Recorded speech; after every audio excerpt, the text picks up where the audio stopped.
எதிர்த்து பேசிட்டு வணக்கம். நேர்பட பேசு நிகழ்ச்சியில் உங்களை சந்திப்பதில் மகிழ்ச்சி. சென்னை, காஞ்சிபுரம், திருவள்ளூர் ஆகிய 3 மாவட்டங்களை கடந்த 12 மணி நேரத்தில் புரட்டி போட்டிருக்கிறது வர்தா புயல். இந்த புயலின் காரணமாக ஆயிரக்கணக்கிலான மரங்கள் வேரோடு சாய்ந்திருப்பதாக புள்ளி விவரங்கள் வந்து கொண்டிருக்கின்றன. மின் இணைப்புகள் பல இடங்களில் துண்டிக்கப்பட்டிருக்கின்றன. கடல் அரிப்புகள் நிகழ்ந்திருக்கின்றன. 1000க்கும் மேற்பட்ட மக்கள் வேறு பாதுகாப்பான இடங்களுக்கு மாற்றப்பட்டிருக்கிறார்கள். இப்படி இந்த 3 மாவட்டங்களில் வர்தா புயல் ஏற்படுத்தியிருக்கக்கூடிய தாக்கம் என்பது அளவிட முடியாத ஒன்றாக மாறியிருக்கிறது. இந்த சூழ்நிலையில் சற்று தமிழகத்தின், குறிப்பாக சென்னை சந்தித்திருக்கக்கூடிய வானிலை மாற்றங்கள் குறித்தும் அதனால் ஏற்படக்கூடிய புயல் மற்றும் அது தொடர்பான பாதிப்புகள் குறித்தும் பின்னோக்கி பார்த்தால், கால இடைவெளி ஃப்ரீக்குவன்சி என சொல்லப்படக்கூடிய இந்த நிகழ்வுகளுக்கான கால இடைவெளி என்பது கடந்த 10 ஆண்டுகளில் மிகவும் நெருக்கமாக மாறி வருவதை பார்க்க முடிகிறது. தமிழகமும் சென்னையும், குறிப்பாக வட மாவட்டங்களும் வானிலை மாற்றங்களுக்கான கள சோதனை நிகழக்கூடிய நிகழ்விடங்களாக மாறி வருகின்றனவா? இவற்றை முன்கூட்டியே தடுப்பதற்கு என்ன மாதிரியான தயாரிப்பு பணிகளை இங்கு இருக்கக்கூடிய அரசு நிர்வாகம், சிவில் சமூகம் ஆகியவை செய்ய வேண்டும் என்பன உள்ளிட்ட பல்வேறு விஷயங்கள் குறித்து வர்தா புயல் தனது சுவட்டை விட்டு சென்றிருக்கக்கூடிய இந்த தருணத்தில் விவாதிக்கிறது நேர்பட பேசு. நம்மோடு இந்த அமர்வில் பூவுலகின் நண்பர்கள் இயக்கத்தைச் சேர்ந்த திரு வெற்றிச்செல்வன், பத்திரிகையாளர் விமர்சகருமான திரு ஐயநாதன், ஓய்வு பெற்ற தலைமை பொறியாளர், பொதுப்பணித்துறையின் தலைமை பொறியாளர் திரு பாலுச்சாமி ஆகியோர் நம்மோடு நமது அரங்கத்தில் இணைகின்றனர். அதே போன்று இந்த வானிலை மாற்றங்களை தொடர்ச்சியாக சரியாக கணித்த பல்வேறு தனியார் வானிலை ஆய்வாளர்களில் குறிப்பிடத்தக்க ஒருவரான திரு சாஜு சாக்கோ பெங்களூரிலிருந்து ஸ்கைப் மூலமாக நம்மோடு இணைகிறார். இவர்கள் அனைவரும் விவாதத்திற்கு வரவேற்கிறேன். விவாதம் தொடங்கலாம். திரு வெற்றி, நீங்க இந்த நிகழ்வுக்கு வருவதற்கு முன்பு பல்வேறு சுவடுகளை இந்த மாநகரத்தினுடைய இடங்கள்லேருந்து பார்த்துட்டு வந்திருப்பீங்க. செய்தியாளனாக நானும் பல இடங்களில் பார்த்துட்டு வந்து ஒரு கனத்த மனநிலையோடு தான் இங்கே நம்ம உட்கார்ந்துருக்கோம். முதல் கட்டமாக இந்த நிலை உங்களுக்கு ஏற்படுத்தக்கூடிய உணர்வு என்ன அப்படிங்கிறத பதிவு செஞ்சுருங்க. அடுத்தடுத்த கட்டமாக நம்ம விவாதத்துக்குள்ளே நேரடியாக போகலாம். கடந்த வருடம் இதே காலகட்டத்தில் நம்ம வந்து வெள்ளத்தை பார்த்தோம். இப்போ வந்து புயலை வந்து பார்க்குறோம். கடந்த வருடத்தோடு இந்த பார்க்கும்போது கொஞ்சம் நம்ம வந்துட்டு ஒரு அட்மினிஸ்ட்ரேட்டிவில் கொஞ்சம் பெட்டராக இருக்கும் அப்படிங்கிற அந்த ஒரு ஃபீலிங் ஒன்று இருக்குது. ரெண்டாவது, மக்கள் இதை எதிர்கொள்வதற்கு மனதளவில் தயாராக இருக்கிறாங்க. அந்தளவு அந்த ஒரு புரிதல் ஏற்பட்டிருக்கு. இது வந்து ஒரு பாசிட்டிவ் சைனாக வந்துட்டு நான் ஒரு நல்ல இதாக. ஆனால் கடந்த வருடம் இந்த வருடத்தில் நாம் சில பாடங்களை கற்றுக்கொண்டு இருக்கிறோமா? இயற்கை குறித்தான ஒரு புரிதல், அதற்கான தேவைகள், கட்டுமானங்கள், பாலிசி லெவலில் நம்ம பண்ண வேண்டிய சேஞ்சஸ், ஸ்டடீஸ், ரிசர்ச், இதில் நாம் வந்து மேம்பட்டுருக்கோமா அப்படின்னு பார்த்தீங்கன்னா அது இல்லை. அப்படிங்கிற நம்ம கண்கூடாக தான் வந்து பார்க்குறோம். ஒன்றும் இல்லை, இந்த டிசாஸ்டர், இந்த புயலை வந்து எதிர்கொண்ட மனநிலை, மக்களுடைய மனநிலை என்ன அப்படின்னு சொல்லி பார்த்தீங்கன்னா, ஒரு ஆபத்து இருக்குது, வெளியே போக வேண்டாம். ஆனால் அது முடிஞ்ச உடனே வந்துட்டு புயலாம் செல்ஃபி எடுக்கிறது, ஃபோட்டோ எடுக்கிறது அப்படிங்கிற ஒரு வேற ஒரு மனநிலைக்கு அவங்க வந்து போயிடுறாங்க. உடனடியாக தங்களுக்கான ஒரு ஆபத்து இல்லை, அது இந்த ஆபத்தை நம்ம எப்படி எதிர்கொள்வது, இதுக்கு அடுத்து நம்ம என்ன செய்ய வேண்டும் அப்படிங்கிற அந்த ஒரு அதுக்காக யதார்த்தம் நம்மளுடைய பணிகளை தொடர்ந்து விடுவோம் அப்படிங்கிற ஒரு இதுவும் வந்துட்டு ஏதோ டே டு டே அஃபேர்ஸ் அப்படிங்கிற மாதிரி இருக்குது. ஆனால் எவ்வளோ பெரிய ஆபத்தில் நம்ம போய்கிட்டு இருக்கோம். சூழ்நிலை, இயற்கை அப்படிங்கிறது மாறிக்கிட்டே இருக்குது. காலநிலை மாற்றங்கள் அப்படிங்கிறது மிகப்பெரிய ஒரு தாக்கத்தை உண்டாக்கின்றது. அதனுடைய ஒரு பகுதியாக இதை நாம் உணர்ந்து கொண்டு படிப்பினை ஏற்றுக்கொண்ட ஒரு புரிதல் மக்கள்கிட்ட இன்னும் போய் சேரலை அப்படிங்கிற ஒரு பிரச்சனையும் பார்க்க முடியும். குளோபல் வார்மிங், பருவநிலை மாற்றம் போன்ற வார்த்தைகள் ஏதோ தியரட்டிக்கலா அங்கொன்றும் இங்கொன்றுமாக, அங்க நிகழ்ந்தது இங்க நிகழ்ந்தது, அண்டார்டிகால பனி உருகுதுன்னு மட்டுமே படிச்சுட்டு இருந்த நமக்கு இந்த சம்பவங்கள் அது நம்மை நெருங்கி விட்டதுங்கிற உணர்வை தந்து அதிலிருந்து புரிதல் ஏற்படுத்தலாமா, இல்லை அது ஒரு அலாமிங்கான ஒரு கற்பனைன்னு பார்க்கறதா? இல்லை, அது அலாமியான உண்மையான விஷயம். ஏன்னா உலகங்களில் இருக்கக்கூடிய எல்லா விஞ்ஞானிகளும் 99% வந்துட்டு குளோபல் வார்மிங் அப்படிங்கிறது உண்மை நிகழ்வு அப்படிங்கிறத ஏற்றுக்கொண்டு இருக்கிறார்கள். காலநிலை மாற்றம் நிகழ்ந்து கொண்டு இருக்கிறது அப்படிங்கிறது ஐக்கிய நாடு சபைகள் சொல்லியிருக்கு. இந்தியா அதை ஏற்றுக்கொண்டு இருக்கின்றது. அந்த ஒப்பந்தத்தில் நம்ம வந்து கையெழுத்து போட்டிருக்கோம். இவ்வளோ தான் நம்ம கிரீன் ஹவுஸ் கேஸஸை வந்துட்டு இது பண்ண போகிறோம்னு வாக்குறுதி கொடுத்து அது அடிப்படையில் செயல் திட்டங்கள் செய்வதற்கான ஒப்பந்தத்தில் கையெழுத்திட்டு வந்திருக்கிறோம். ஆக பாலிசி லெவலில், கவர்னன்ஸ் லெவலில் இருக்கக்கூடிய இது ஏற்றுக்கொண்ட ஒரு விஷயமாக இருக்குது. இன்னும் குறிப்பாக சொல்ல வேண்டும்னா, மத்திய அமைச்சகம் வந்து பார்த்தீங்கன்னா சுற்றுச்சூழல் மற்றும் காலநிலை மாற்றத்துக்கான அமைச்சமாக பெயர் மாற்றப்பட்டுள்ளது. ஆக கிளைமேட் சேஞ்ச் அப்படிங்கிறது ஒரு போலியானது அப்படிங்கிற விஞ்ஞானத்துக்கு அப்பாற்பட்டு சொல்ல முடியாது. ஆனால் நம்மளுடைய அன்றாட வாழ்வில் அதோட ரிலவன்ஸோட பார்க்குற அளவுக்கு நம்ம மக்கள் மனநிலை வந்து கேட்டிங்கன்னா இல்லை. அதுதான் இங்கே சிக்கல். அப்போ என்ன அப்படின்னா, நீ குறிப்பிட்டது போல் அது இன்னும் ஒரு அறிவியல் கருத்தாக்கமாக தான் இருக்கின்றது. கவர்னன்ஸில் அது இன்னும் வரல, பாலிசியில் இன்னும் வரல, அட்மினிஸ்ட்ரேட்டிவ் சைடில் இருந்துட்டு வரல, நமக்கான ப்ரிகாஷனரி மெக்கானிசத்தில் அது இன்னும் வரல, டிசாஸ்டர் மேனேஜ்மெண்ட் மெக்கானிசத்தில் அது கொண்டு வரப்படல, கல்வி திட்டங்களை கொண்டு வரப்படல, அன்றாட நடைமுறையில் அது கொண்டு வரப்படல, நமக்கான கலாச்சார கூறுகள் கொண்டு வரப்படல, இன்னும் சுற்றுச்சூழல் குறித்தான பார்வையில் அது கொண்டு வரும். இந்த ரிலவன்ஸோட சேர்த்து பார்ப்பதற்காக இடத்துல நாம வந்துட்டு இன்னும் ஒரு பெரிய இடைவெளி இருக்கின்றோம். நம்ம தொடர்ந்து பேசலாம். திரு சாஜு, இந்த வர்தா புயலினுடைய துவக்கம்ல இருந்து டிசம்பர் 4ஆம் தேதியிலிருந்து நீங்க ஒவ்வொரு ப்ரெடிக்ஷனா உங்க முகநூல் பக்கத்திலையும் உங்க இணையதளங்களையும் தொடர்ச்சியாக கொடுத்து வந்தீர்கள். அது 100% சரியாக நிறைவேறிருக்குன்னு ஒரு செய்தியாளராக என்னால் பார்க்க முடிகிறது. ஆனா என்னுடைய கேள்வி, இன்றைய வர்தா புயலிருந்து சற்று பின்னோக்கி இந்த 10 ஆண்டுகள்ல அந்த ஃப்ரீக்வன்சி ஆஃப் சைக்ளோன்கள் நிகழக்கூடிய அந்த எண்ணிக்கை ரொம்ப அதிகரிச்சிருக்கு அப்படின்னு பார்க்கிறோம். காலநிலை மாற்றத்தோடு இதை நீங்க எப்படி தொடர்புபடுத்துறீங்க? உங்களுடைய பார்வை என்ன? காலநிலை, வானிலை இதெல்லாம் வந்து அறிவியலாளருக்கு மட்டும்தான் வந்து பார்க்கறதில்லை. நம்மளும் சாதாரண ஒரு குடிமகனா அதை நம்ம வந்து சேட்டலைட் பிக்சர்ஸ் இருக்கு, புயல்னா என்ன, புயல் எப்படி சுற்றும், அது போன்ற நிறைய விஷயங்களை நம்ம தெரிஞ்சுக்கணும். பக்கத்துல இருக்கிற ஏரியில இருக்கிற தண்ணி எவ்வளவு, அது எவ்வளவு கொள்ளளவு, அது போன்ற விஷயங்களெல்லாம் நம்ம தெரிஞ்சுக்கணும்னு நான் நினைக்கிறேன்.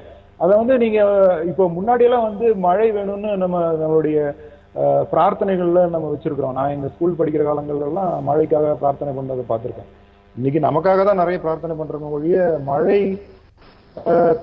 பிரார்த்தனை பண்றது இல்லை. அதாவது அந்த மாதிரி ஒரு அவேர்னஸ், இந்த உலகமே நம்மளுடைய பாடி தான், மொத்தமா ஒரே ஒரு பாடி.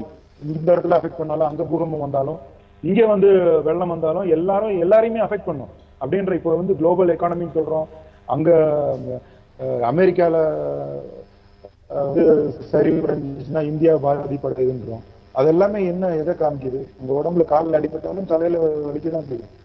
அந்த மாதிரியான விஷயங்களை வந்து நம்ம யாரும் எடுத்து பார்த்துக்கிறது இல்லை. புயலா, அது வானிலை நிலையம் பார்த்துக்கலாம். மழையா, அதை யாராவது பார்த்துக்கலாம். அது விவசாயியா, அவனுக்கு தானே மழை வரணும். நான் வேணா எக்ஸ்ட்ரா கொஞ்சம் ஒரு 10 ரூபா கொடுத்து, வெங்காயம் 10 ரூபா இன்னைக்கு விற்குது, நாளைக்கு 100 ரூபா ஆச்சுன்னா 100 ரூபா கொடுக்கறதுக்கான கெப்பாசிட்டி என்கிட்ட இருக்குன்ற நிலைமையில தான் இருக்குது.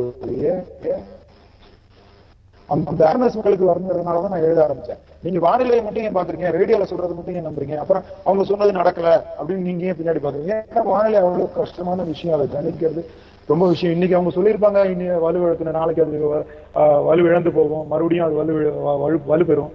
அந்த மாதிரியான விஷயங்கள் உள்ளது. இப்போ இந்த வருஷம் வந்து இது வரைக்கும் நடந்தாத அளவுக்கு பயங்கர வெப்பமான ஒரு வருஷம்ங்கிறது சொல்றாங்க. ஆனா அதை பத்தி யாரும் நம்ம எதுவும் கண்டுக்க வேண்டிய அவசியம் இல்லை. ஏன்னா இன்னைக்கு காலையில மழை பெஞ்சிச்சுன்னா கொடை எடுத்துட்டு போகணுங்கிற அளவுல நம்மளுடைய இது இருக்குது, அவ்வளவுதான்.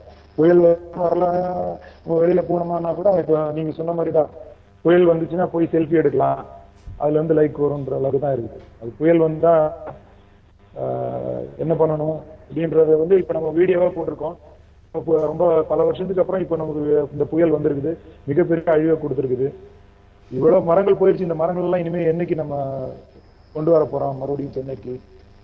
அந்த கவலையெல்லாம் தான் நம்ம தொடர்ந்து பேசலாம். திரு சாஜு, திரு ஐயநாதன், நம்ம விவாதத்தின் துவக்கத்திலேயே அது யதார்த்தமாக நேரடியாக அவேர்னஸ், மக்களோட விழிப்புணர்வு அது பத்துக்குள்ள போயிருச்சு. அதனால நம்ம அதை மீண்டும் வெளியே போவேன்னா அதிலேயே டிராவல் பண்ணலாம்னு நினைக்கிறேன்.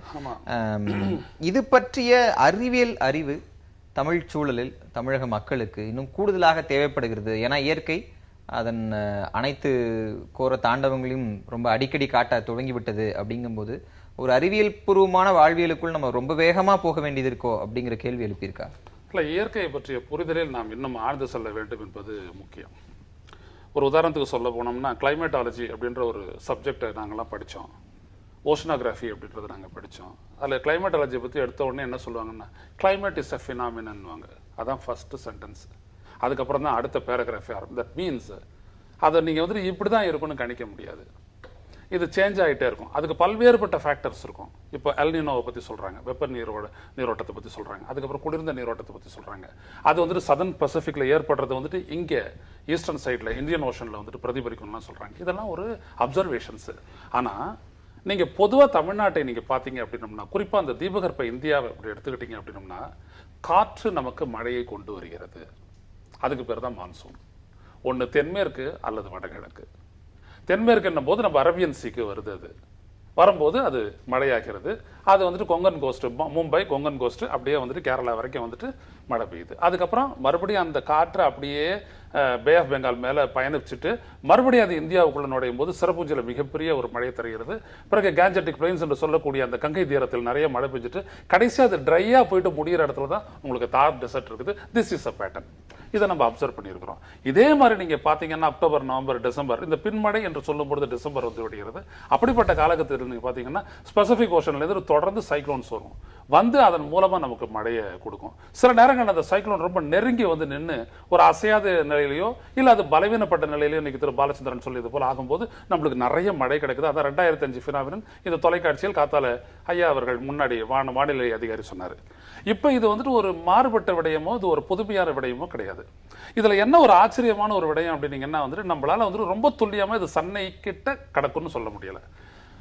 விசாகப்பட்டினத்துக்கும் மசூலிப்பட்டினத்துக்கும் இடையே தான் அது போகும் அப்படின்னு நம்ம வந்துட்டு ஒரு டிராஜெக்டரி அதனுடைய பயண பாதையை வச்சு சொன்னோம் நம்ம. ஆனா அது வந்துட்டு மாறுது. இதுதான் இந்த கிளைமேட்டாலஜியை பொறுத்த வரைக்கும் ரொம்ப முக்கியமான ஒரு விடயம். மற்ற நாடுகள் எல்லாம் என்ன பண்றாங்க அப்படின்னோம்னா இதெல்லாம் அப்சர்வேஷன்ஸ்ல இருந்தும் பாஸ்ட் டேட்டால இருந்துட்டு ஒப்பிட்டு அவங்க ரொம்ப துல்லியமா இது இப்படி வர்றதுக்கான சாத்தியக்கூறுகள் உண்டு, எங்கே கூட தாக்கலாம் மாறலாம் அப்படின்ற வார்த்தைகள் எல்லாம் திரு பாலச்சந்திரன் பயன்படுத்துவது கிளைமேட்டாலஜியை பொறுத்த வரைக்கும் மிக சரியானது. எனவேதான் நீங்க பாத்தீங்க அப்படின்னோம்னா இந்த இயற்கை அறிவை பொறுத்த வரையில் நாம் இன்னும் ஆழமாக செல்ல வேண்டிய ஒரு கட்டாயம் ஒன்று இருக்கிறது. நான் ஏன் அதை கேட்கிறேன்னா நீங்க நிகழ்வு இருக்கு இல்லையா, இந்த நிகழ்வுக்கும் என்னுடைய தனி மனித வாழ்க்கைக்கு மிக நெருக்கிய தொடர்பு வந்து இந்த நிகழ்வு நிகழ்ந்த உடன் என்னுடைய வாழ்க்கை முழுதுமா ஸ்தம்பிக்குது. அடுத்த 24 மணி நேரத்துல நான் என்னவாக இருந்தாலும் அது ஸ்தம்பிக்குது. அப்படி இருக்கும்போது அதை நீங்க முன்கூட்டியே தடுக்கிறது அப்படிங்கிறது இன்றைக்கு சாத்தியம் இல்லை என்றாலும் அது முன்கூட்டியே அறிந்து வைத்துக் கொண்டு ஓரளவாவது அந்த பாதிப்புல இருந்து தப்பிக்கலாமே, அந்த புரிதலும் அறிவும் இன்றைக்கு மக்களுக்கு கொடுக்கப்பட்டிருக்காரு. அதுதான் அதுக்கு என்ன அப்படின்னீங்கன்னா இதை பற்றிய புரிதல் வந்துட்டு நம்முடைய கல்வியில் இருக்கு. ஒரு உதாரணத்துக்கு பிஎஸ்சி ஜியோகிராஃபி படிக்கிற ஒருத்தன், ஒரு கிளைமேட்டாலஜி படிக்கிறவன், எம்எஸ்சி படிக்கிறவனால இதை சொல்லிட முடியும். நம்மளுக்கு ஒரு பழக்கம் உண்டு, இயற்கையோடு ஏய்ந்து வாழ்தல் அப்படின்றத நம்ம படிப்போம். ஆனா இயற்கையை பற்றி யோசிக்காமலே நம்ம கட்டடங்கள் எல்லாத்தையுமே கட்டிடுவோம், அமைப்பெல்லாம் நம்ம செஞ்சிருவோம். இது அந்த பிரச்சனை தான். அது நீங்க எப்படி ஒரு நீர் வருது, காத்து அடிக்குது, ரெண்டு விஷயம் அப்படின்னு எடுத்துக்கிட்டீங்கன்னா மூணாவது எர்த்குவேக். இதை டிசாஸ்டர் அப்படின்ற ஒரு அடிப்படையில் நீங்க எடுத்துக்கோங்க. பேரழிவை ஏற்படுத்தக்கூடிய சாத்தியக்கூறு உள்ள இயற்கையின் சீற்றங்கள் நீங்க எடுத்துக்கோங்க. அதுக்கு ஏற்ற மாதிரி அமைச்சுக்கிறதுல என்ன இருக்குது? ஒரு புளோரிடால அடிக்கிற மாதிரியோ இல்ல ஒரு தென்சீன கடல்ல தோன்றி அடிக்கக்கூடிய ஒரு புயலை போலவோ இல்ல ஹாங்காங்க ஒழுக்கக்கூடிய ஒரு புயலை போலவோ இல்லது இங்கே வருது இல்லைங்களா ஜப்பானை தாக்கக்கூடிய புயலை போலவோ வீரியமிக்க புயல் ஒருபோதும் இங்கே தாக்கியது இல்லை. அதுல இருந்து பாதிய வீரியம் தான் இன்னைக்கு வந்திருக்கிற இந்த புயல் கூட. ஆனால் நம்முடைய கட்டமைப்பு, நாம் அமைத்து கொண்ட வாழ்க்கை விதம், அதெல்லாம் வந்துட்டு தடையா இருக்கு. இதை ஆழ்ந்து சென்று நாம் நிர்ணயித்தோமானால், அதனாலதான் போன ஆண்டு நான் சொல்லும் போது செட்டில்மெண்ட் ஜியோகிராஃபி என்ற ஒரு விடயத்தை நான் அடிப்படையா வச்சேன். இப்படித்தான் செய்யணும்னா இயற்கையோடு இசைந்து போய் ஒரு நகர அமைப்பு, அதற்கேற்ற மாதிரி அந்த நீர் போக்கைகளை நாம் பாதுகாப்பது, ஆறு குளங்களை நாம் வந்துட்டு எந்த விதமான ஏன்னா அதெல்லாம் வடிகால்கள், இதெல்லாம் நம்ம காப்பாற்றணும் அப்படின்னோம்னா இது ஒரு பெரிய விடயம் இல்லை. ஒரு சிட்னிலயோ ஒரு லண்டன்லயோ ஒரு நியூயார்க்லயோ போற மாதிரி, ஏன் ஈவன் கேரளால கூட பாத்தீங்கன்னா தடதடன்னு கொட்டும் போது அந்த மடையில நான் இருந்திருக்கிறேன். ஆனா அங்க ஓட்டுற பஸ் ஓட்டிட்டு தான் இருக்கிறான், அவன் போய்கிட்டு தான் இருக்கிறான். காரணம் என்ன அப்படின்னோம்னா அங்கே ஆக்கிரமிப்பு இல்லை, பெய்கின்ற மழை ஆற்றுக்கு செல்கிறது. இதுதான் இங்க வித்தியாசம். இங்க அந்த மாதிரி இல்ல, அங்கங்க தேண்டி ஆற்றுக்குள்ள நாம போயிட்டோம், நம்ம வீட்டை தூக்கி ஆறு வந்துருச்சு. இதுதான் போன வருஷம் பேசணும். இந்த வருஷம் காற்று மரங்களை எல்லாம் சாய்த்து நம்முடைய வாழ்க்கையை புரட்டி போட்டு விட்டது. இது இயற்கையின் குற்றம் இல்லை, இது நாம் வாழக்கூடிய இந்த வாழ்க்கை வகையில் இருக்கக்கூடிய குற்றம். ஐயநாதன் ரொம்ப அழகா அந்த இடத்தை கொண்டு நிறுத்தியிருக்காரு. முதல் 2015 வந்து நீர் ஒரு பெரிய விஸ்வரூபத்தை எடுத்தது. இன்றைக்கு காற்று அந்த நேரம் ரொம்ப குறைவு, ஒரு 3-4 மணி நேரம் அதிகபட்சமாக எடுத்துக்கொண்டா கூட நிகழ்த்தி இருக்கிறது ரொம்ப மோசமான விளைவுகள். இதெல்லாம் பார்க்கறது மரங்கள் வேரோடு வந்திருக்கு. ஒரு 20 ஆண்டு மரம், 30 ஆண்டு மரம் எல்லாம் வேரோடு வந்திருக்கிறது.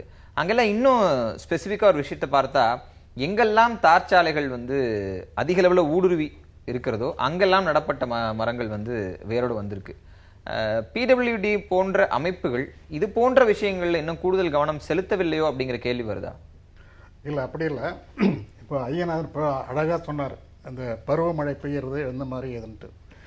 இந்த வருஷம் நமக்கு மழையே இல்லை.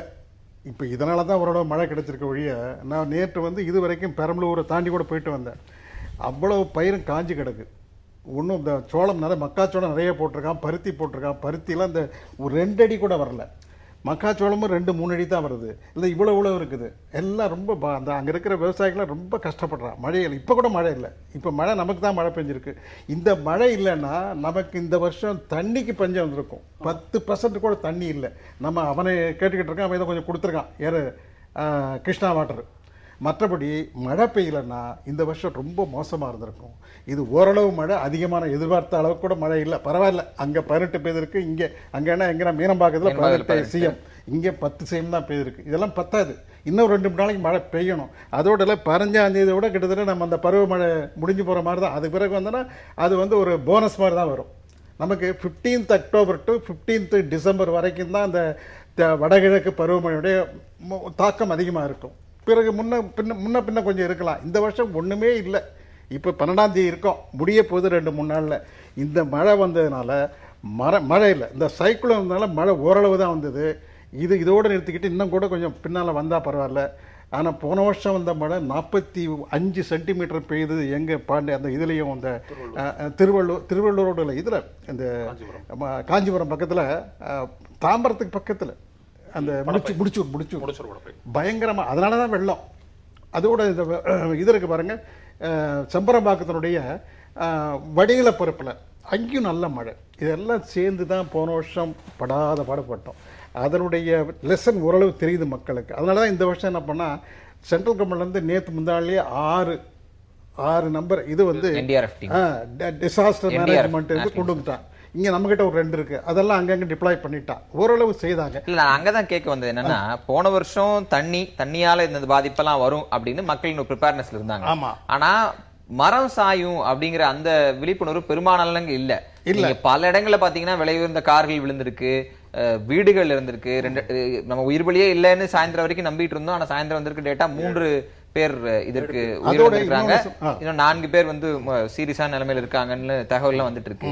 இப்படி காலநிலை அதனுடைய இயற்கை அதனுடைய விஷயங்களை மாத்திட்டே இருக்கும்போது இதையெல்லாம் கிரகிச்சு நம்மளுடைய உட்கட்டமைப்பை நாம இன்னும் மறுசீரமைக்கணும் அப்படிங்கிற கோரிக்கை இருக்கான்னு தான் கேட்கணும். நம்ம இந்த புயலை பொறுத்த வரைக்கும் முந்தா நாள் வரைக்கும், நேற்று மத்தியானம் வரைக்கும் கூட இந்த புயல் இங்க வரப்போன்னு சொல்ல.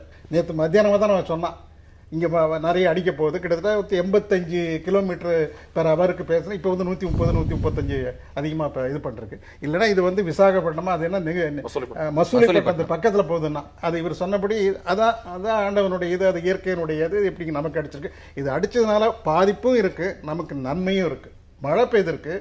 இந்த மரங்கள் ஏன் நான் திரும்ப கேட்கிறேன்னா, நீங்க பல வருஷங்கள் பிடபிள்யூடி போன்ற இதுல சர்வீஸ்ல இருந்த ஒரு சூப்பர் இன்ஜினியர், இந்த 10 ஆண்டுகள் அதிகபட்சமாக இந்த 10 ஆண்டுகள் எடுத்துக்கிட்டா நிறைய காலநிலை மாற்றங்கள் நம்மளை சுத்தி நடந்துகிட்டே இருந்துச்சு. இது உங்களை நோக்கி வரப்போகிற சமிக்கைகள் வந்து கொண்டே இருந்தது. ஆனா நம்ம எதுக்குமே தயாராக இருந்து விட்டு வந்த பிறகு புயலையும் மழையும் குறை சொல்றோமா அப்படிங்கறத நான் கேட்கிறேன். இல்ல அப்படி இல்ல, நம்ம ஓரளவு தான் இருக்கு. லாஸ்ட் இயர் கொஞ்சம் சரியா இல்ல. லாஸ்ட் இயர் சென்ற ஆண்டை விட இந்த வருஷம் நமக்கு வந்து தயார் நிலை தான் இருந்தோம். ஆனா புயலை எதிர்பார்க்கல. மழை வந்ததுனாக்க நம்ம எப்படி இருக்கலான்ட்டு எல்லாம் பண்ணிக்கிட்டு இருந்தோம். என்னுடைய மழையே பெய்யலேன்னு சொல்லிக்கிட்டு இருந்தோம். இந்த வருஷம் ட்ரவுட் இயர்னு நம்ம டிசைட் பண்ணிட்டோம். எந்த ஏரியிலையும் தண்ணி இல்லை. அந்த நிலையில் இப்போ ஓரளவு மழை பெய்திருக்கு. இந்த ஏரியாவில் தான் சவுத்தில் மழை பெய்திருக்கு. அதாவது காவிரியினுடைய சவுத்தில் மழை ஓரளவு பெய்திருக்கு. காவிரிக்கு இந்த புறம் மழை இல்லை, காவிரி டெல்டாவிலையும் மழை இல்லை. டெல்டா பகுதியில் ரொம்ப மோசம் இந்த வருஷம் ட்ரவுட். நம்ம தொடர்ந்து நான் வந்து 1966 இருந்து இருக்கிற எல்லா புயலையும் பார்த்துருக்கேன். அது ராமேஸ்வரம் புயல். ராமேஸ்வரம் கூட நான் அதுக்கு அந்த பிறகு என்ன இருக்கு, ராமேஸ்வரம் அடுத்தாப்புல 66ல் அந்த இதுங்க தனுஷ்கோடி பயங்கரம். அப்புறம் 72ல் இதே சவுத் ஆர்காடு. அதில் வந்து வெள்ளாத்து தண்ணி எந்த காலத்திலும் இல்லாமல் வீராணத்துக்குள்ள உள்ள பூந்தது. வீராணம் தண்ணி வெள்ளாத்துக்குள்ள வடியும்.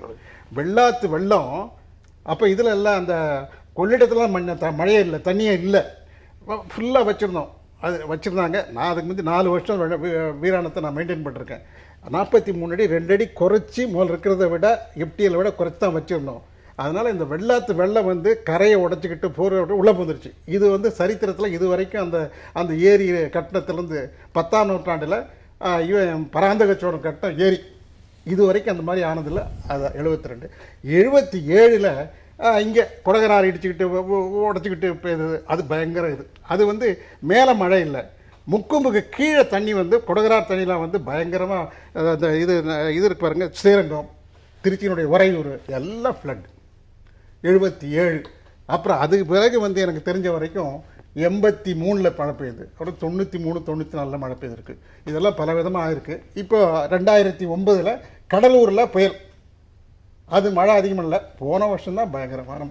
2005 சிதம்பரம் அந்த கடலூருக்கு சவுத்தில் நல்ல மழை பெஞ்சு அங்கே பேரழிவு. என்னங்க இதில் இது வரைக்கும் நடக்காதுன்னு சொல்கிறாங்க. அதாவது சிதம்பரம் 4 இதற்கு பாருங்கள், தேரோடு வீதி தண்ணியே பார்த்தது இல்லையா அது வரைக்கும், அங்கே தண்ணி ஓடு இருக்கு 2005. இது பல உதாரணங்கள், என்னோட கேள்விக்கு தான் நீங்களும் வந்திருக்கீங்க. பல உதாரணங்கள் பார்த்தோம், உதாரணங்கள் தான் அதிகரித்துக் கொண்டிருக்கிறது. ப்ரிப்பேர்னஸ் போதுமான அளவு இருக்காங்கிறத நம்ம பேசலாம். சாஜு, நீங்க பல்வேறு விஷயங்கள்ல இந்த ப்ரிடிக்ஷன் இருந்தாலும் இன்னும் கூடுதலாக ரொம்ப அக்யூரேட்டா நம்மளுடைய ப்ரிடிக்ஷன்ஸ் போகணும், நம்மளுடைய கணிப்புகள் செல்ல வேண்டும் அப்படிங்கிற தேவை இருக்குன்னு நினைக்கிறீங்களா, இல்ல இப்ப சொல்லக்கூடிய கணிப்புகளே முறையாக பின்பற்றினாலே போதுமானது அப்படின்னு நினைக்கிறீங்களா? அதாவது இப்போ நம்ம வானிலை நிலையம் IMD இருக்கு. அதே மாதிரி நம்ம உலக அளவில் பல ஆராய்ச்சிகளும் பல வெப்சைட்களும் தகவலை கொடுக்குறாங்க. இவங்க எல்லாம் ஒன்னா இருந்து அந்த தகவல்கள் பரிமாறிக்கணுங்கிறது தான் என்னுடைய ஆசை. ஏன்னா அப்பதான் ஒரு முழு தகவல் தொடர்பா இருக்கும். இப்போ நான் IMD நான் தான் இதை செய்வேன், நான் தான் இதை அறிவிப்பேன் அப்படின்ற ஒரு இன்ஸ்டிடியூஷனல் ஈகோ அந்த மாதிரி எல்லாம் இல்லாம இன்னொருத்தர் கொடுத்தா கூட அந்த தகவலை எடுத்துக்கிட்டு அவங்க அதை மக்களுக்கு பயன்படும் மாதிரி அதை செய்யணும். ஏன்னா இது நேத்து மத்தியானம் தான் சென்னையில புயல் வருதுன்னு சொல்றத சொன்னாங்க. ஆனா நான் முந்தானத்தே நான் அதை சொல்லிட்டேன், சென்னைக்கு தான் புயல் வருது அப்படின்னு. இதை பல ஃபார் எக்ஸாம்பிள் PDC, அதாவது பசிபிக் டிசாஸ்டர் சென்டர், அந்த மாதிரி பல வெப்சைட்டுகள் உள்ளன. அங்கெல்லாம் கூட அதை பத்தி அந்த புயல் அந்த திசை மாறும்போது இது இந்த அளவுக்கு மாறலாம் அப்படிங்கிற ஒரு கணிப்பு இருக்குது. அதாவது இப்போ மச்சிலிப்பட்டினத்துக்கும் அதுக்கும் இடையில புயல் கடக்குதுன்றது முடிவு பண்ணிட்டு அதோட முற்றுப்புள்ளி வச்சுட்டு போக முடியாது. ஏன்னா வானிலை அந்த மாதிரியான விஷயங்கள். எனக்கு இருந்த பயம் என்னன்னா, சனி ஞாயிறு ஒருவேளை லீவா இருக்குமோ, ஒருவேளை இதை பார்க்கலையோன்ற அச்சம் கூட எனக்கு இருந்தது. அதை கூட நான் வெளிப்படுத்திருந்தேன்.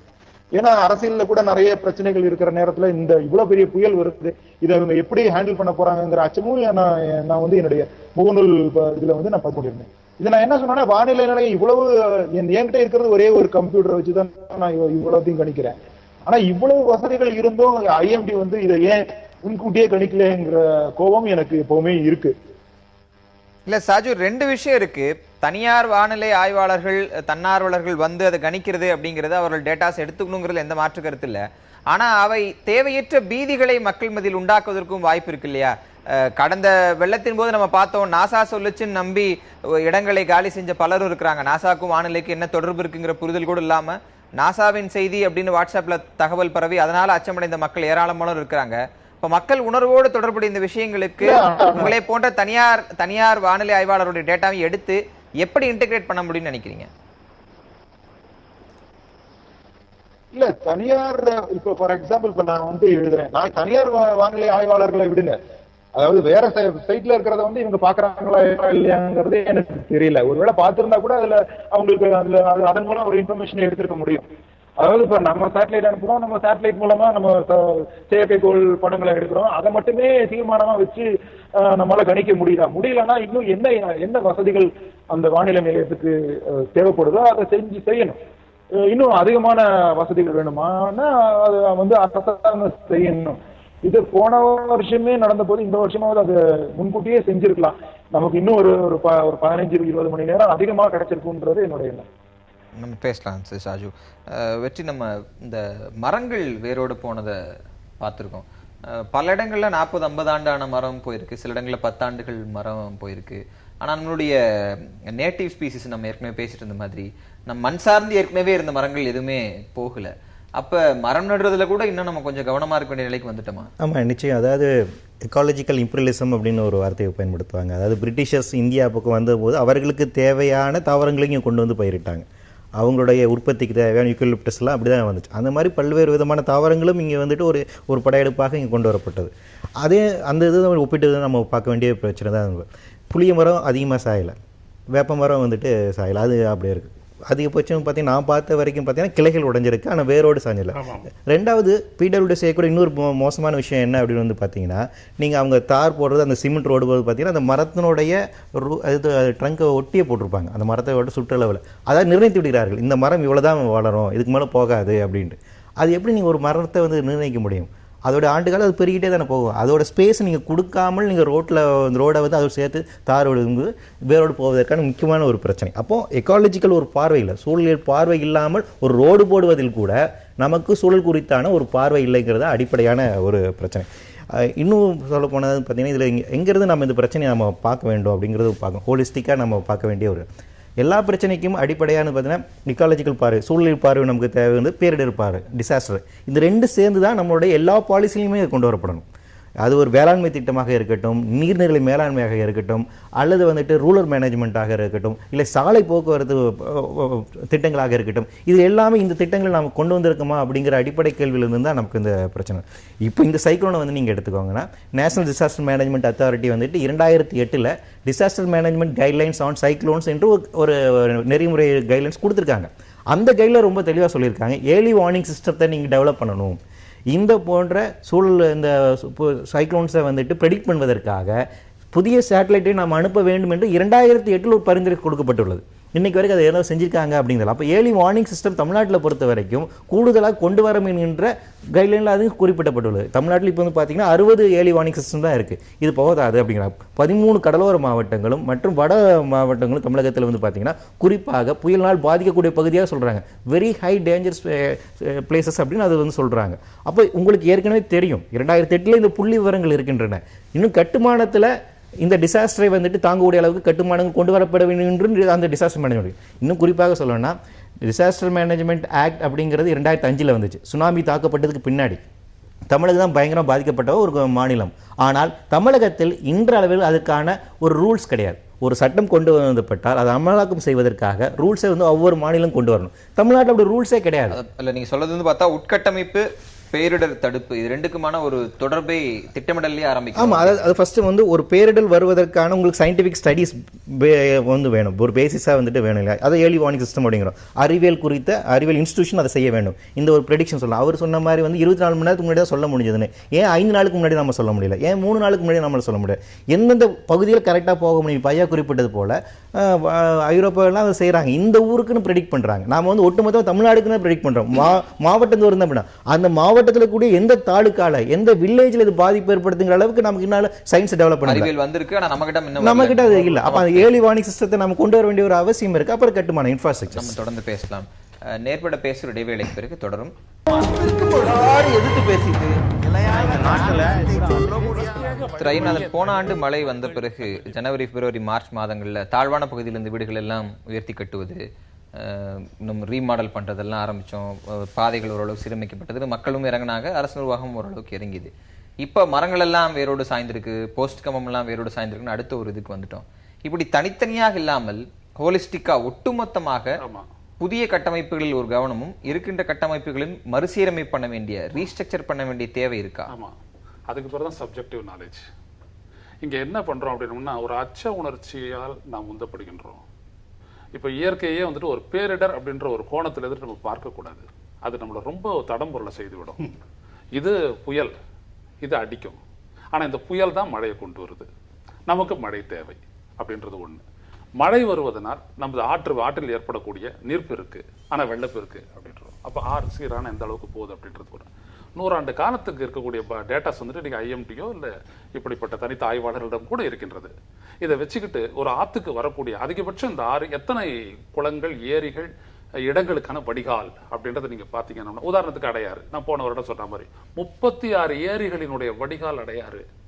அப்படி வரும்பொழுது நம்ம ஒரே ஒரு ஏரியை மட்டும் பேசிட்டு இருக்கிறோம், அப்படி கிடையாது. அப்ப இந்த வடிகால் ஒரே நேரத்தில் ரொம்ப தண்ணி வந்துச்சுன்னா அப்ப என்ன பண்றது அப்படின்றத வச்சு நம்ம திட்டமிட்டோம் அப்படின்னம்னா, அந்த ஆறை ஆழப்படுத்துறது, கரையில் இருக்கிற மக்களை எல்லாம் வேற ஒரு இடத்துக்கு கொண்டு போகணுன்ற அவசியம் இல்லை.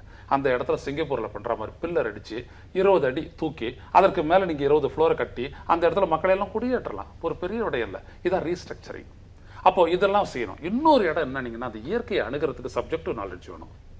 Weather it is climatology, whether it is settlement geography or oceanography, இந்த மாதிரி சப்ஜெக்ட்ஸ் எல்லாம் இருக்கு இல்லைங்களா, இந்த விஞ்ஞான கல்வி வந்துட்டு நிறைய புகட்டப்படணும்.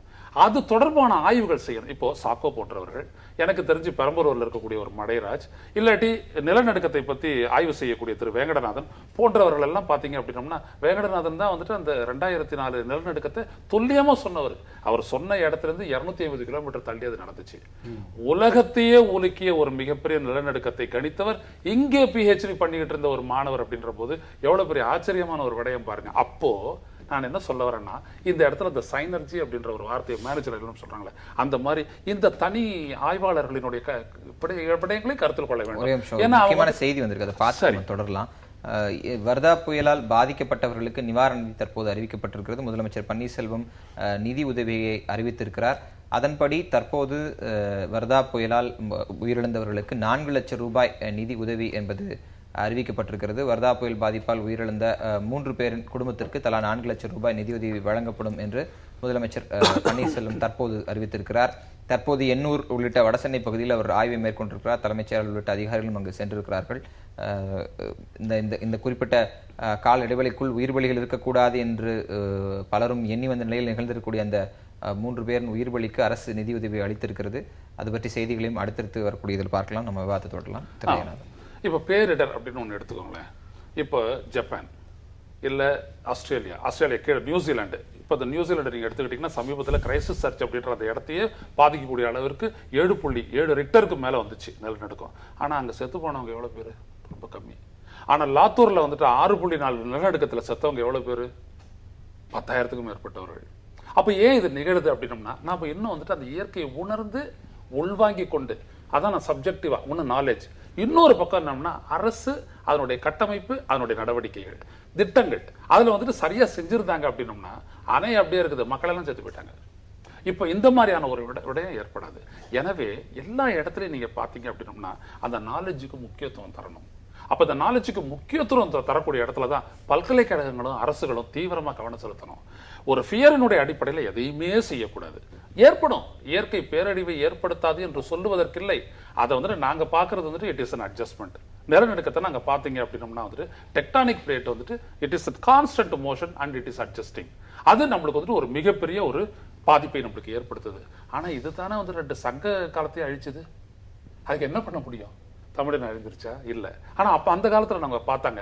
இன்னைக்கு நம்ம பார்த்தோம் அப்படின்னோம்னா அதற்கான ஏற்பாடுகள் எல்லாமே இல்லை. இன்னொரு இது ஒன்று சுனாமி ஒன்று வந்துச்சு அப்படின்னோம்னா இந்த கடற்கரையோர கிராமங்களில் வாழக்கூடிய இந்த 15 லட்சம் மக்களினுடைய வாழ்வு என்னன்றது நம்ம கிட்ட we don't have an answer. ஏன்னா அங்கிருந்து அவங்கள 100 மீட்டருக்கோ இல்லாட்டி ஒரு 150 மீட்டருக்கோ தள்ளி போயிட்டு பாதுகாப்பாக வைக்கக்கூடிய வசதிகளை நாம் பெருக்கவில்லை.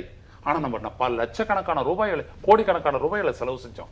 இதுதான் இந்த சப்ஜெக்டிவ் அப்ரோச் அப்படின்றதுக்கும் கண்டின்ஜென்சி அப்ரோச் அப்படின்றதுக்கும் இருக்கக்கூடிய வேறுபாடு. அவசர ஏதோ நடந்து விட்டால் உடனடியாக வரதாண்டி தொலைநோக்குடன். ஆமா, இப்ப பாத்தீங்கன்னா போன முறை ஏற்பட்ட அந்த அச்ச உணர்வு இன்றைக்கு வந்து பேரிடர் குழுக்களை தயார் நிலையில் வைத்தது மிக சிறப்பாக செய்தார்கள்.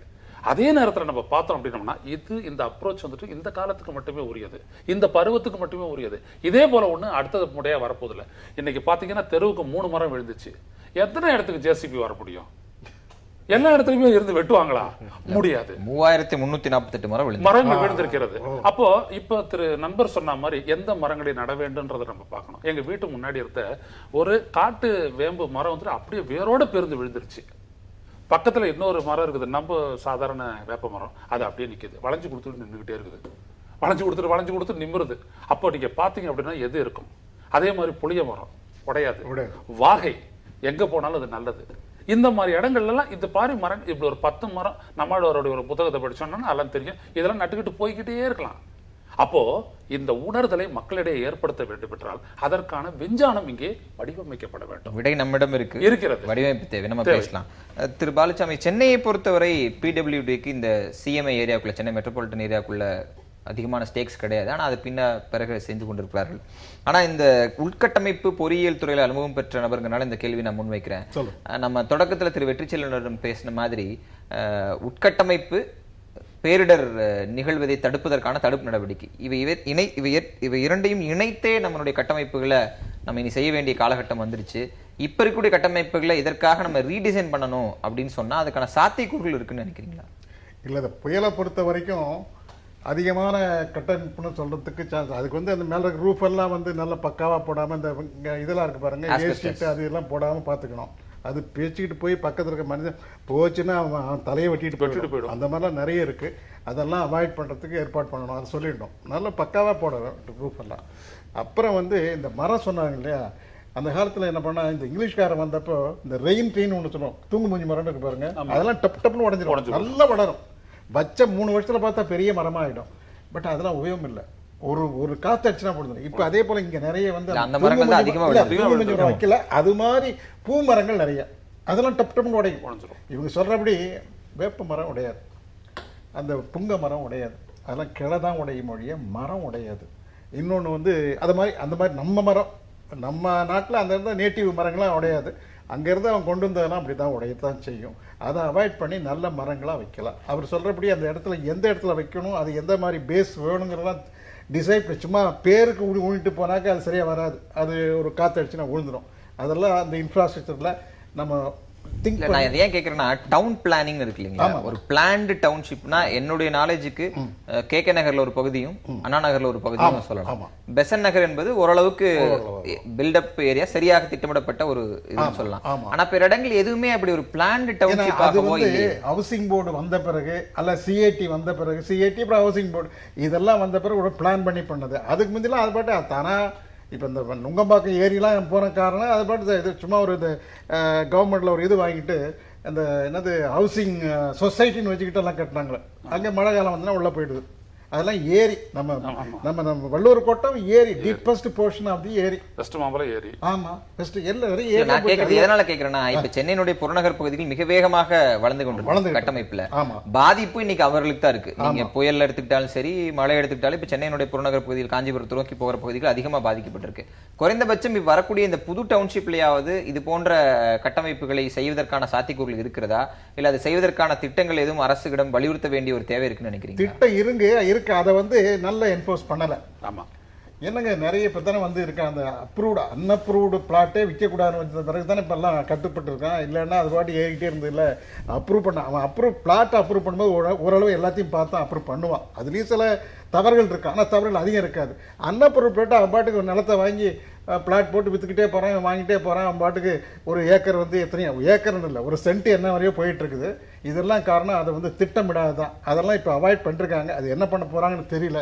நிறைய பேர் உட்காந்துருக்காங்க, அங்கங்க போய் சுப்ரீம் கோர்ட் வரைக்கும் போயிட்டு இருக்கானுங்க. அவனுங்க இது ஏதாவது பண்ணுங்க, இனிமே நாங்கள் செய்ய மாட்டோம், இப்போ இருக்கிறதையாவது விடுங்கன்னு சொல்லிட்டு இருக்கான். இந்த மாதிரி வரலாம் நல்லதுதான். கண்ட்ரி அண்ட் டவுன் பிளானிங் சப்ஜெக்டே அதான், அதேதான். அந்த கண்ட்ரி அண்ட் டவுன் பிளானிங் படிச்சாதான் அதுக்குள்ள போக முடியும். அப்ப அது இருக்கு, அது எப்படி கட்டணும்ன்றதுக்கு வந்துட்டு டோபோகிராஃபிக் மேப் இருக்குது. ஆனா இத ரெண்டுத்தையும் இணைச்சு அதுக்கு ஏத்த மாதிரி நீங்க வந்து பர்மிஷன் கொடுக்கணும். அதுக்கு தான் CMD. அந்த பர்மிஷன் கொடுக்கிறதுக்கு முன்னாடி இந்த இடத்துல தான் வந்துட்டு அரசு வந்துருது, அரசியல் வந்துருது, எல்லாம் வந்துருது. கொடு பட்டாவை போட்டாங்களா, கொடுத்துரு. அப்ப அன்அப்ரூவ்டுன்னு வரும்போது என்ன ஆகுது, நீங்க பாத்தீங்க அப்படின்னம்னா அந்த நீர் போகக்கூடிய அந்த பாதைகள், நான் காலையில நீர் மட்டும் இல்ல காத்தையும் சேர்த்து அப்படி பண்ணிடும் போது என்ன ஆயிடுது அப்படின்னம்னா நீர் எப்படி போகும்? அது யானை மாதிரி தான், அது போன வழியிலே தான் போயிட்டு இருக்கோம். அது வந்து மாத்தி எல்லாம் போகல. ஆனா அதுல வெற்றிக்கு மாறுபட்ட கருத்து இருக்கு. அப்ரூவ்ட் இடங்கள்ல கூட சயின்டிபிக் அப்ரோச் இருக்கு. அதாவது இல்ல சில தவறு இருக்கு. ஒரே ஒரு அதாவது அப்ரூவ்ட் அப்படிங்கிற CMDA ரூல்ஸ்ல வந்துட்டு வந்து பாத்தீங்கன்னா கிளாசிபிகேஷன் கரெக்டா இருக்கு. எந்தெந்த இடத்துல இப்பெல்லாம் டெவலப்ட் ஜோன் இருந்து அறிவிக்கிறாங்க, எந்த இடத்துல தொழிற்சாலைகள் வரலாம் அல்லது சின்னது கொண்டு வரலாம் இருக்குது. இதுக்குமே வந்துட்டு சென்னை உயர்நீதிமன்றம் தான் வெட்லேண்ட்ஸ்லாம் நீங்கள் வந்துட்டு லேஅவுட்ல பண்ணக்கூடாதுன்னு தடை போட்டிருக்காங்க. அந்த ரூல்ஸ் இருக்குங்க. ஆனால் நான் கேட்குறது என்னன்னா, அப்ரூவ்டு லேஅவுட்ஸில் நீங்கள் பில்டிங் கட்டுமானத்திற்காக டிசாஸ்டரை தாங்குவதற்காக அல்லது இந்த மாதிரி இயற்கை சீற்றங்களை தாங்குவதற்கான அடிப்படை கோட்ஸ் எத்திக்ஸோட அடிப்படையில் உங்களோட கட்டுமான திட்டங்கள் இருக்குதா அப்படிங்கிறதா. அந்த டிசாஸ்டர் மேனேஜ்மெண்ட் கைட்லைன்ஸ் அதான் சொல்லுது. நீங்கள் ஒரு கட்டடம் கட்டணும் அப்படின்னா எந்த மாதிரி கம்பிகளை நீங்கள் வந்து பயன்படுத்த வேண்டும், எந்த பொருட்களை நீங்கள் பயன்படுத்த வேண்டும், அந்த பகுதி ஒரு எர்த்குவேக் ஜோனா அல்லது சைக்ளோன் ஜோனா அல்லது லேண்ட்ஸ்லைடிங் ஜோனா அல்லது ஃப்ளட் ஜோனா, இதற்கேற்ற அளவு உங்களோட கட்டுமான திட்டங்கள் இருக்க வேண்டும். இதை நடைமுறையில் நாம் செய்திருக்கிறோமா அப்படிங்கிறது அடிப்படையான கேள்வி. இப்ப சமீபத்தில் CMDA வந்து அவங்க கஸ்டமர்ஸ்க்கு வந்து பிளாட்டோ இல்லை அபார்ட்மெண்ட் விற்கிறவங்களுக்கு இந்த விஷயங்கள் எல்லாம் அவங்க கஸ்டமருக்கு சொல்லணும் அப்படின்னு சில ரூல்ஸ் கொடுத்துருக்காங்க. ஆனா நீங்க சொல்ற எதுவுமே அந்த ரூல்ஸ் இருக்க மாதிரி தெரியலையே. இல்ல அதான் நான் சொல்ல வரேன். ஏன்னா 2008 இது வந்து மத்திய அமைச்சகம் கொடுத்து அவங்களோட கைட்லைன்ஸ்ல சொல்றாங்க.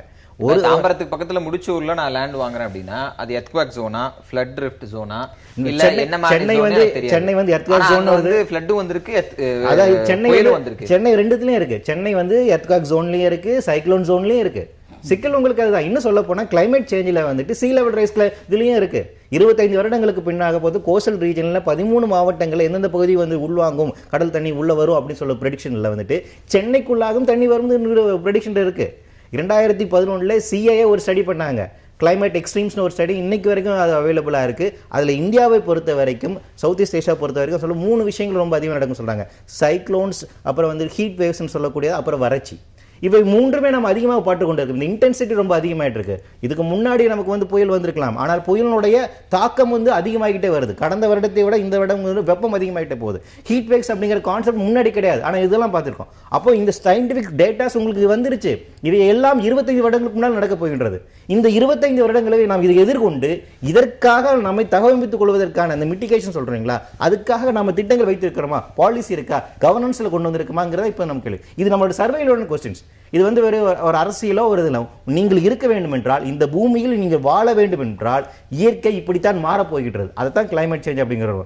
உள்ள கடல் தண்ணி வரத்தான் போகுது, நிலத்தடி நீர் உப்பாக மாறத்தான் போகின்றது, சைக்ளோன்ஸ் இனிமேல் அதிகமாக தான் வரத்தான் போகுது, லேண்ட் ஸ்லைடிங்ஸ் அதிகமாக இருக்கும், வறட்சி என்பது இருக்கும், ஹீட் வேவ்ஸ் என்பது இருக்கும்.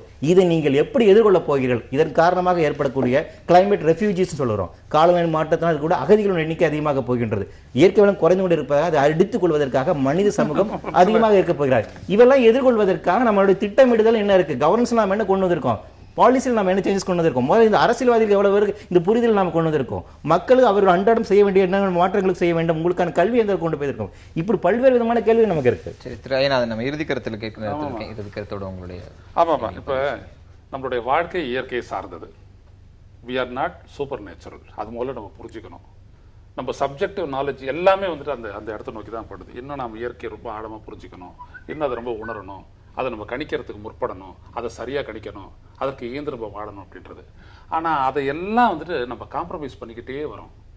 இந்த நேம் ஆஃப் டெவலப்மெண்ட், முன்னேற்றம் என்ற பார்வையில், வளங்களை எடுக்கிறோன்ற பார்வையில், உதாரணத்துக்கு இந்த காவிரி படுகையில் போயிட்டு மீத்தேனை பற்றி சொல்றது, இப்படியானப்பட்ட விடயங்கள் எல்லாம் வந்துட்டு சரியல்ல. ஆழ்ந்து சிந்திக்க வேண்டும். இயற்கையோடு இயைந்துதான் மனித வாழ்வு இந்த அளவிற்கு ஒரு நாகரிகமாக பரிணமித்திருக்கிறது. இந்த இடத்த நாம டிஸ்டர்ப் பண்ணக்கூடாது அப்படின்றது ஒண்ணு. ரெண்டாவது விஷயம், இவர் சொன்ன அந்த ரெண்டாவது விஷயம் இது என்ன அப்படின்னா, ஒரு இடத்தில் நாம் வாழக்கூடிய சூழலில் நமக்கு இருக்கக்கூடிய இயற்கை ரீதியான இடர்பாடுகள் என்ன, பேரிடர்லாம் சொல்லல, இடர்பாடுகள் அப்படின்னு பார்த்தா ஒரு குடிசைவாசிக்கு மழை பெஞ்சாலே இடரு. இப்ப நம்மளுக்கு வந்து துட்டு எடுக்க முடியாத ஒரு இடர் வந்துருக்குதுல, பொருளாதார ரீதியான இடர் அது. ஆனா இது பேரிடர்னு எப்ப சொல்லலாம்னா, இன்னொரு 1 மாசத்துக்கு துட்டு எடுக்க முடியலன்னா அது பேரிடர் ஆயிடும். அந்த மாதிரி அவன் மூழ்கி போச்சு அப்படின்னா அவன் என்ன பண்ணுவான், அவன் சேர்த்து வச்சிருக்க சேமிப்பு போயிடுமே. அப்ப வந்துட்டு பாத்தீங்கன்னா an individual scale it has become a disaster. But இந்த கலெக்டிவ் ஸ்கேல் போனது வருஷம் ஆனது. அது மாதிரி நீங்க பாத்தீங்க அப்படின்னா பலரும் தங்களுடைய வீட்டில் இருக்கக்கூடிய முக்கியமான பொருட்களை இழந்தார்கள். எனவே ஒரு விடயத்தை மட்டும் சிஎம்டிஏ உள்ளிட்ட அமைப்புகள் புரிந்து கொள்ள வேண்டும், இயற்கை இயங்குதான் வாழ வேண்டும். இதை நீங்க வந்துட்டு மறந்துட்டு நீங்க பண்ணக்கூடிய எதுவும் நம்மளுக்கு வந்துட்டு அழிவை வெத்தலபா கொடுத்து வச்சு வரவேற்கக்கூடிய ஒரு சூழல் ஏற்படும். அதுதான் இங்கே முக்கியமாக கவனிக்கப்பட வேண்டியது. மக்களை பொறுத்தவரை நீங்கள் ஒரு ஆழ்ந்த புரிதலுக்கு உங்களை உட்படுத்திக் கொள்ளுங்கள். அச்சம் என்பது வழியல்ல. உங்களுடைய இறுதி கருத்து. இந்த மாதிரி இந்த புயல் வர்றது வந்து ரொட்டீனா வர்றதுதான். ஆனால் நம்ம வந்து இந்த வருஷம் நான் பார்த்த வரைக்கும் போன வருஷத்தை விட கொஞ்சம் விழிப்புணர்வு இருக்கு. இவ்வளோ மரம் 3430 மரம் விழுந்திருக்குன்னு சொல்றீங்களே. இப்போ வரும்போது எனக்கு ஆள் வந்து நான் வர முடியுதோ நினச்சிக்கிட்டு இருந்தேன். என் டிரைவர் எல்லாமே கிளியர் பண்ணிருக்காரு. எல்லாம் பொதுமக்களும் அதில் ஈடுபடுறாங்க. எங்கள் வீட்டுக்கு போனாலும் ஒரு பெரிய மரம் 8 அடி கருத்து உள்ளது, அது 2.5 அடி டயமீட்டர், அதை மட்டும் எடுக்க முடியல. அது வேற வழியா வந்துட்டோம். மற்றபடி எல்லா இடத்துலையும் கிளீன் பண்ணிட்டாங்க சார். அது பொதுமக்களுடைய நல்ல பொறுப்புணர்ச்சி, அவங்க அதை செய்திருக்காங்க. அதை போல இதெல்லாம் வேண்டியது தான். இதெல்லாம் வந்து நேற்று தான் சொன்னாங்க புயல் வருது, இப்போவே இன்னைக்கு 3 மணிக்கு தான் அதிகமான புயல் இருக்கு. அதுக்குள்ளே உடச்சி எடுத்து எல்லாத்தையும் வழி பண்ணிட்டாங்க. அது ரொம்ப சிறப்பான ஒரு இது. இருந்தாலும் இந்த வெள்ளம் இதெல்லாம் புயல் வந்தால் தான் வெள்ளம் அதிகம் வரும். புயல் இல்லாமல் டிப்ரெஷன் இருந்தால் கூட போன வருஷம் அந்த மாதிரி வரத்துக்கு உண்டு. அந்த வெள்ளத்தை பற்றி சொல்லுவார் கம்பர், சொல்லுவார், வெள்ளமும் பறவையும் விலங்கும் வேசையர் உள்ளமும் ஒரு வழி ஓடி நின்றவர் அப்படின்னு. யாரை மனசில் வச்சு சொல்கிறாருன்னா, கரிகாலச்சோழனை மனசில் வச்சுக்கிட்டு இவர் தசரத மன்னனை பற்றி சொல்ல வர்றார். வெள்ளத்தை கட்டுப்படுத்தணும் அவன் தான். உலகத்திலேயே சரித்திரத்தில் நம்ம காவிரியுடைய வெள்ளக்கரை போட்டவன் அவன் தான். 2000 வருஷத்துக்கு முந்தி. கல்லணைங்கிறது ஒன்று, it's not it has not been, அதாவது காவிரியுடைய குறுக்கே கட்டப்பட்ட அணை அல்ல, அது ஒரு சர்ப்ளஸ் வியர். அதுவும் வெள்ள கட்டுப்பாடு தான், வெள்ள அணையில் அது ஒன்று சேர்ந்தது தான். அதில் தண்ணி அதிகம் வந்தால் சர்ப்ளஸ். அந்த இடத்துல அடிக்கடி கரிகால் சோழனுக்கு முன்னே அடிக்கடி பேத்துக்கு போயிடும். ஒவ்வொரு வருஷமும் அந்த இடத்துல தண்ணி போது கொள்ளிடத்துக்கு போயிடும். அதை கட்டுப்படுத்த கட்டப்பட்ட 1040 அடி நீளம், 1080 அடி நீளம் உள்ள அந்த கல் அணை அதான் இன்னமும் நல்லா இருந்துகிட்டு இருக்கு. அது மேலே எல்லாம் ரெகுலேட்டர் எல்லாம் நாங்கள் கட்டியிருக்கோம். பட் அது வந்து still it is functioning. It's அது எதுக்காக கட்டப்பட்டதோ அது இருக்குது. அது மாதிரி கல்லணை போன்ற பல விஷயங்கள் அணுகுமுறையில நமக்கு தேவை. அது மாதிரி தொலைநோக்கு பார்வை உள்ள ஒரு பேரரசன். அது மாதிரி அரசுகள்லாம் வந்து எந்தெந்த இடத்துல என்னென்ன மாதிரி இடர்பாடு வருதோ அதெல்லாம் பார்த்து செய்யக்கூடியது அரசனுடைய பொறுப்பு, மக்களுடைய பொறுப்பும் அதில் இருக்கு. இயற்கை பழிப்பதற்கு முன்பு இயற்கையினுடைய மாற்றங்களுக்கு நம்மை தகவமைத்துக் கொள்வது, தயார் செய்வது. டிசாஸ்டர் மேனேஜ்மெண்ட்ல வந்துட்டு இன்னைக்கு காவல்துறையினர் ஆற்றிய பங்கு கூட பாராட்டிற்குரியதுன்றதை சொல்லணும். பல தரப்பு அரசு அதிகாரிகள் இந்த கடந்த 24 நேரத்தில் செஞ்சிருக்காங்க. கடந்த ஆண்டை ஒப்பிடும்போது பாதிப்பிலிருந்து பெருமளவு மக்களை மீட்டிருக்கிறார்கள், அரசு எல்லாருமே செஞ்சிருக்காங்க. ஆனாலும் முன்னெச்சரிக்கை என்பது நிச்சயம் இந்த இடத்திலும் நம்ம கற்றுக்கொள்ள வேண்டிய ஒரு பாடம்ங்கிறது எஞ்சி நிற்கிறது. இந்த நிகழ்வு கலந்து அனைவருக்கும் நன்றி. நன்றி நன்றி. மீண்டும் ஒரு நேர்பட பேசும்போது சந்திக்கலாம். எதிர்த்து பேசிட்டு